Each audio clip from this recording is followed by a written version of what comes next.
श्री गणेशाय नमः। ओम नमो भगवते वासुदेवाय। श्री कृष्णाय वासुदेवाय हरे परमात्मने प्रणत क्लेशनाशाय गोविंदाय नमो नमः।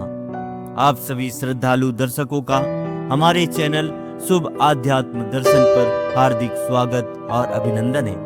हमारे इस पावन मंच पर हम आपको महर्षि वेदव्यास जी द्वारा रचित श्रीमद् भागवत महापुराण के दिव्य और जीवन परिवर्तनकारी ज्ञान से जोड़ते हैं। पिछली प्रस्तुति में हमने आपको सुखदेव जी के वैराग्य और गृह त्याग की अद्भुत कथा सुनाई।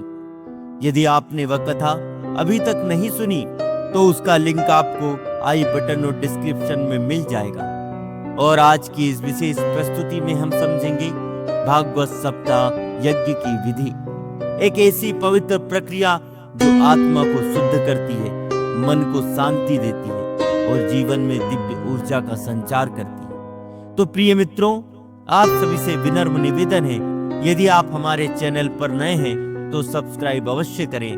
वीडियो अच्छा लगे तो लाइक करें और इसे अपने परिजनों के साथ शेयर करके इस आध्यात्मिक यात्रा को और अधिक लोगों तक पहुंचाने में हमारा साथ दें। आइए बिना विलंब के प्रारंभ करते हैं आज की पावन कथा।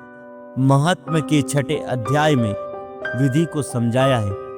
निष्काम भाव से जिसको कथा सुननी है, मेरा जीवन सुधरे, मेरा पाप छूट जाए, मुझे भक्ति का रंग लगे, ऐसे भाव से जिसको कथा सुननी है, उसके लिए तो 12 मास पवित्र है।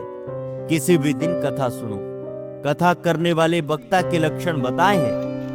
सुखदेव जी के समान उसमें वैराग्य होना चाहिए। सुखदेव जी की ब्रह्म दृष्टि ऐसी स्थिर हो गई थी कि यह स्त्री है, यह पुरुष है, ऐसा भेदभाव उनकी आंखों में नहीं था। ब्रह्म दृष्टि स्थिर रहने पर जगत दिखता ही नहीं, जगत ब्रह्मरूप हो जाता। ब्रह्म ज्ञानी होना बड़ा कठिन नहीं है, ब्रह्म दृष्टि स्थिर करना बड़ा कठिन है। सुखदेव जी महाराज की ब्रह्म दृष्टि स्थिर है। सुखदेव जी में वैराग्य परिपूर्ण है। वक्ता ब्राह्मण शरीर होना चाहिए। जिसका ब्राह्मण शरीर नहीं है उसको व्यास गद्दी पर बैठने का अधिकार नहीं है। गाय भले ही कम दूध देती हो या बिल्कुल ना देती हो, लेकिन पूजा गाय की होती है। भैंस की पूजा कोई नहीं करता। पूजा ब्राह्मण की होती है, केवल जाति से ब्राह्मण नहीं, जो बराबर 3 बार की संध्या करता हो। विरक्तो वैष्णवो विप्रः, सब प्रकार की चिंता छोड़ करके कथा में बैठो, भागवत की पूजा करो, लक्ष्मी नारायण जी की पूजन करो, शांति से कथा सुनो।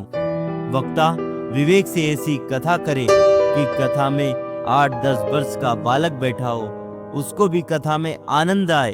कथा अति सरल भाषा में करनी चाहिए ताकि सभी को बोध हो, ज्ञान हो।